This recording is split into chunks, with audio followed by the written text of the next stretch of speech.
Hi guys, it's Michelle. Thanks for tuning in. I wanted to talk today about a language choice, and maybe you hear yourself say, but you don't really know exactly what the meaning behind it is. And it's really kind of a simple one. It's all about the words, I feel like. And if you're like me, my hand is raised very high, just like right in line there. I use it all the time. I use it all the time, and I even know what I'm about to tell you.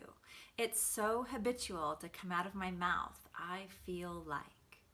I feel like I'm stuck. I feel like I don't even know how to make that decision. I feel like someone's ganging up on me. You know, whatever that I feel like is for you, and it can be thousands of things. I want you to today consider the possibility that I feel like is not an emotion, and we sometimes mistake it as an emotion. So if you say, how do you feel about that? I get that with clients a lot. How do you feel about that? They'll actually say, I feel like, and then whatever it is. And then they'll talk for a little bit more, and it'll start to come up and reveal itself that what they're feeling like is a judgment. It's usually something that they're judging upon themselves for how they've reacted to something, or something that's been done to them, or just a life circumstance that's happened. And we all have that, right? And I'm just curious if you catch yourself saying it at all, ever. And what would happen if you replace the like with I feel, and an actual emotion pops in there? And so I was going to come to you today and just say, you know, changing the I feel like to I feel, and then just really putting in that emotion could be a great exercise. But then it dawned on me that a lot of us may not know how we feel. We either feel good or bad. And maybe we don't have the definition of those terms to be able to say how we're feeling. So I have a handout here of all the different feelings by emoji. So this handout I get from Kyle and Rachel Wright. They're friends of mine at the Wright Wellness Center, and I'll put a link to them below for you as well. But they came up with this entire handout about feelings, because we're not just happy or sad, right? And from A to Z, they have words that maybe you haven't even used before to describe the feelings. The actual emotions that you'd be feeling, from aggressive to anxious to disbelieving, exasperated, horrified, innocent, mischievous, pained, paranoid, shocked, turned on, undecided, withdrawn. I mean, there's so many, and I know I never use some of these words. I have my basic vocabulary, the 5 things I'm usually feeling, if it's not happy or sad, right? So if I'm having this issue, I thought perhaps you are too, and just kind of bringing a perspective or insight to you to see what comes up for you if you're able to identify that, and what happens when you begin to change it and really voice the emotion. Because I feel like in society, it's taught to us that it's not okay to feel. Like we need to tuck down any kind of emotions towards anything that happens to us, or suck it up because, you know, you just need to move on and be strong. Or we even are so busy in our day, we don't have time for it, or we think we don't have time for it. And all that does is stuff down that energy into our body, and it becomes a part of our body. And so it'll come back and surface as stuckness, or not enoughness, or feelings of doubt, or feelings of all the negative things, all the things that stop us from being our most magnificent self, right?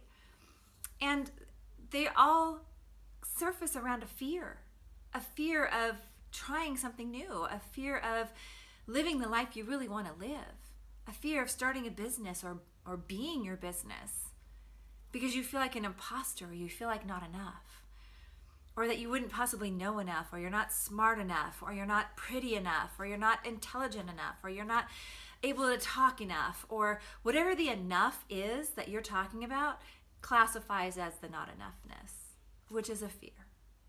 And so when we can express the emotions behind it, we can better identify what's causing it, right? And so let's just look at a couple of them. I like the ones in the ED words because I'm going to teach you another trick on that. So let's talk about exasperated, or exhausted, or frightened, or frustrated. Those are 4 good ones, and they're right in line with each other. When you're feeling anything and you're getting out of I feel like with the judgment around it, which is going to be not a one-word answer, and it's going to be some kind of accumulation of an event that happened to you that you feel like you need to explain why you feel like that, like you want to be heard or that it really needs to be understood. That's usually because of judgments involved around yourself, the situation, or others that are involved in it. And it's okay, we all judge. Like, our brain is meant to judge. It'll never stop judging, but the beautiful thing is that we have a choice in how we respond to things, and our response in the situation or to that person or to the event or how we're feeling is going to be the difference between if we stay in this place of deficit and lack or if we fill our life with abundance and gratitude, because it's just a switch in our mindset, right? So let's go back to the exasperated, the exhausted, the frightened, and the frustrated emotions. And let's see what happens when we just own it. We own that we're feeling exasperated, and we own that we're feeling exhausted or frightened or even frustrated. And then we go, okay, now what? So I feel frustrated. That's the word I'm looking for. I feel that emotion. Well, do you just stay there? And sometimes we do. And then we go get 5 friends to agree with us because it feels better to have those numbers behind us. Or we want to blame the situation because that's what's making us feel frustrated. That's why it is. That's what's happening to us. And you guys, it's so freeing when you realize that, yes, those events happened. And yes, you'll have those emotions and you feel it.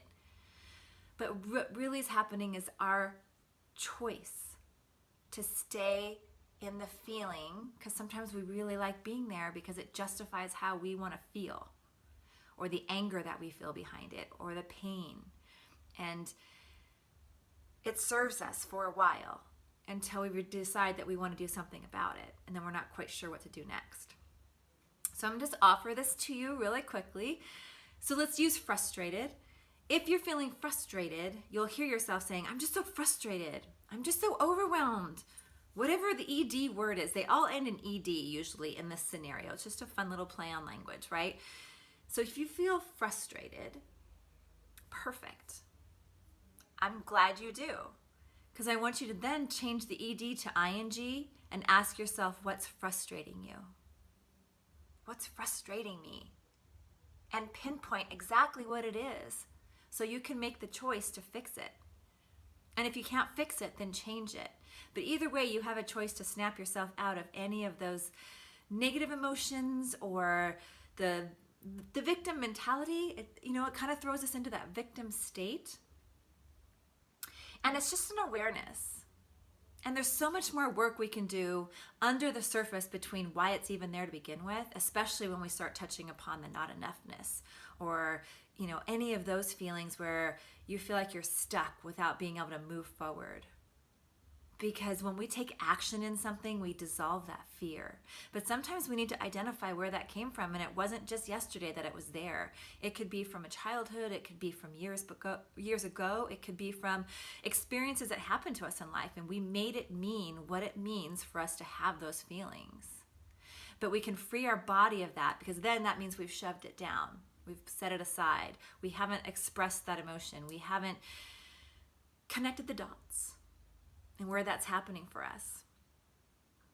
And so just as a quick exercise along your day, see what happens if you catch yourself in those feelings of frustration or overwhelm or any of the other emotions that end in an ED word, that you can ask yourself, what is it that's frustrating you? Changing that ED to ING. What's overwhelming you? What's exasperating you? What's horrifying you? Whatever it is, and you'll have that answer. Your body will know. And I challenge you to listen to it and see what happens. All right, so you guys, thank you so much today. Let me know how this resonates with you. Let me know what of that, all these things we've talked about today really, really hits home. And put that in the comments below. Don't forget to click and subscribe for me. And I will see you guys next week. Take it easy, and I'll talk to you then.